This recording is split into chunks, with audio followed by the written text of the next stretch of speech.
dari tempat tugas sekitar 11 malam.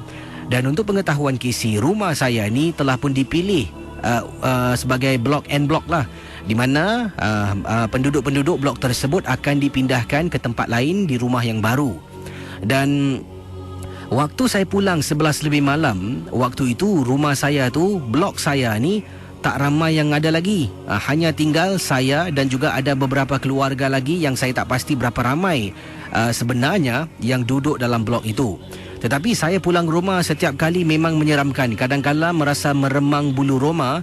Dan sejak adanya M Block dan semakin berkurangan penduduk di sana, ke mana saya pergi, kalau saya balik dari kerja, saya akan berbekalkan dalam telefon bimbit saya ni ada surah-surah suci yang saya putarkan untuk menemani saya naik lift. Memang seram KC. Rumah saya yang dikatakan M Block ini ada lift yang akan berhenti di beberapa tingkat. Jadi hairan, setiap kali kalau saya balik, rumah saya di tingkat 6, lift tersebut akan berhenti di tingkat 4. Walhal tidak ada orang tekan. Pernah sekali satu petang tu, kata Encik Amran, ya, saya ni keluar dari rumah dan turun ke bawah lah waktu petang, cuba menjenguk ada tak sesiapa yang tinggal di tingkat 4. Rata-rata KC tingkat 4 semua penghuni di tingkat 4 blok saya telah pun dipindahkan ke tempat yang lain.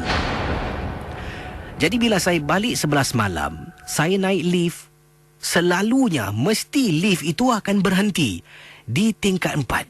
Walaupun ada lampu, saya tahu tingkat tu kosong, tidak ada orang yang tinggal KC. Bila sampai tingkat 4, selalunya kalau dia berhenti dan buka pintu, saya akan tengok lantai, tangan saya sambil tekan-tekan butang lift untuk tutup pintu lift tersebut. Sambil telinga saya disumbatkan dengan putaran surah-surah suci menenangkan jiwa, hati dan perasaan. KC, isteri dengan anak-anak saya dah tidak berani lagi duduk dalam rumah tu. Yalah KC, dekat satu blok tu yang ratusan orang boleh tinggal, hanya tinggal beberapa keluarga. Untuk pengetahuan KC, rumah saya di tingkat 6 ni cuma keluarga saya saja yang ada. Yang lain, sebelah kiri ujung ada 3 unit, sebelah kanan ujung 3 unit, semua kosong kecuali keluarga saya. Jadi sebenarnya ada 6 unit rumah, 3 di sebelah kiri, 3 di sebelah kanan. Cuma satu saya saja yang tinggal, belum lagi dipindahkan. Waktu itu lagi 2 minggu saya akan dipindahkan ke rumah baru. Dan waktu 2 minggu itulah isteri saya dah tak nak duduk sebab katanya semakin takut, semakin seram. Kalau saya balik lambat 11 malam, kadang-kadang dia kedengaran sesuatu. Tetapi saya ni KC tak naklah tidur rumah mak sebab leceh. Pakaian kerja, barang-barang kerja semua di rumah. Jadi kata Cik Amran, teman-teman Ria 897 FM, bayangkan bila balik rumah tu, waktu tu sama juga masalahnya. Pintu lift terbuka tingkat 4, kemudian tertutup kembali, lift naik atas tingkat 6. Pintu lift terbuka, sebelum saya keluar, saya baca lagi bismillah, saya keluar dan terus belok sebelah kiri menuju ke arah rumah saya. Depan pintu rumah, saya cucuk kunci, sebelum putar saya baca lagi bismillah, melangkahkan kaki, saya beri salam. Masuk langkah dengan kaki kanan, mengikut apa yang saya tahulah.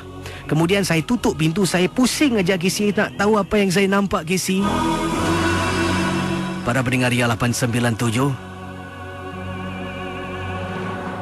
kata Cik Amran, apa yang dia nampak memang cukup menakutkan. Bila dia masuk dalam rumah, dah tutup pintu, lampu semua belum dibuka. Dia pusingkan badan, baru nak hidupkan lampu. Alangkah terperanjatnya.